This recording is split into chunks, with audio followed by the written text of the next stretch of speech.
She ran toward a biker with tears in her eyes and whispered, "He shaved my head. For money." What the Hells Angels did next shocked the entire city. Asterisk, asterisk, if you love real emotional biker stories, subscribe to our channel Bikers Hype, and like and share this video with your friends. Your support keeps these stories alive. Asterisk, little girl ran to bikers crying, "He shaved my head for money." Then Hells Angels took action. Asterisk, the rain had just stopped, but the street still smelled like wet asphalt and old sorrow. Neon lights from a closed diner flickered weakly, reflecting off puddles that looked like shattered mirrors. The city never truly slept, especially not this part of it. This was biker territory. Broken dreams, loud engines, and unspoken rules. A lone biker sat outside the diner, helmet resting on the table beside a half-finished cup of black coffee. His name was Reaper. That wasn't the name his mother gave him, but it was the one the world knew. Broad shoulders wrapped in a worn leather jacket,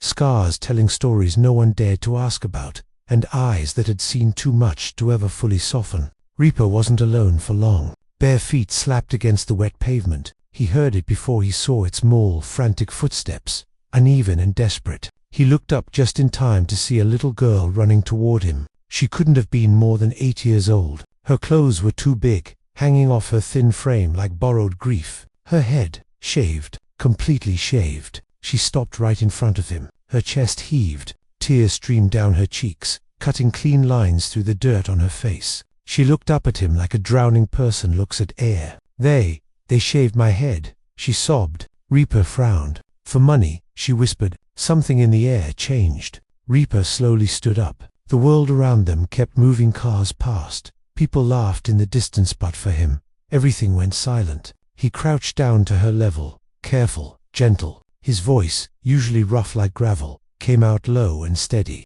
"Who did this to you, kid?" She tried to speak, but the words tangled with her tears. Finally, she pointed down the street, toward the old market district, toward a place even the cops avoided. "My uncle," she said. He said people pay for hair. He needed money. He held me down."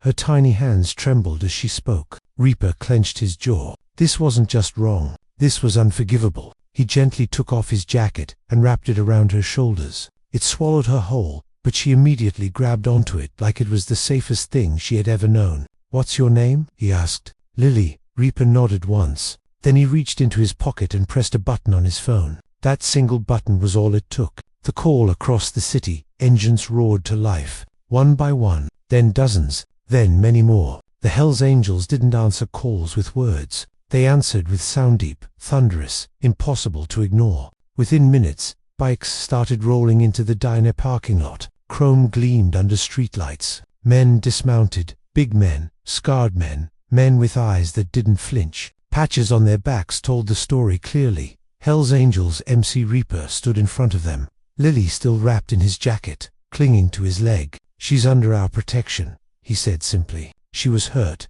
Another biker growled. "By family," Reaper replied. Silence fell. That was worse. No one touched children. Not in this world. Not ever. "Where?" a biker named Tank asked. Reaper pointed. "They didn't rush. They never did. When Hells Angels moved, it was controlled, inevitable." Lily's story as they rode. Lily sat safely between Reaper and the gas tank. Helmet too big for her head, but secure. She told her story through sniffles and pauses. Her parents were gone. Her uncle took her in. He drank. He gambled. When money ran out, he looked at her hair. "Just hair," he said. "She cry and forget," he said. "People pay good money for it," he said. She didn't forget. Reaper listened without interrupting. Every word etched itself into his memory like a scar. By the time they reached the market district, the decision had already been made. The confrontation. The building was old. Concrete cracked like broken bones. Music thumped inside. Cheap, loud, careless. The Hells Angels lined up outside. Reaper knocked.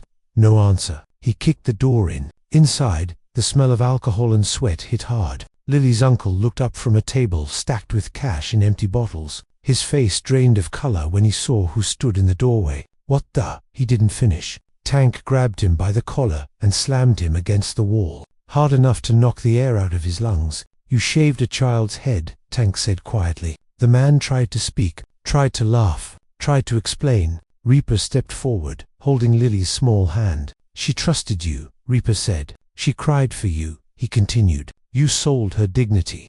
The room felt smaller, heavier. No fists flew, no blood spilled. Punishment wasn't always loud. They took the money, all of it, every dirty bill. They left the man on the floor alive, but broken in ways that would never heal. And they walked out. A new beginning. Lily didn't go back. She couldn't.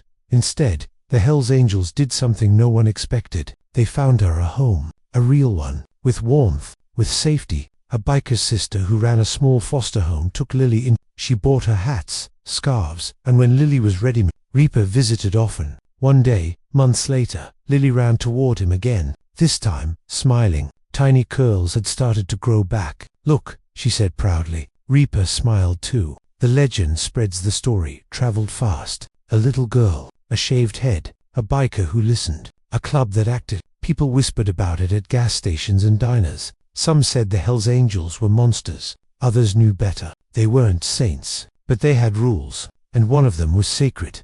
Protect the innocent, no matter the cost. Final moment. One evening, Lily asked Reaper a question. Why did you help me? Reaper thought for a long time. Because once, he said, someone didn't help me. She hugged him tight, and in that moment, every scar he carried felt lighter. If this story touched your heart, subscribe to our channel Bikers Hype right now. Like this video and share it with your friends. And if you truly love the Hells Angels, share this video everywhere and help us complete our 1000 subscribers target. Now prove your love. Comment your name below. You might become a character in our next story.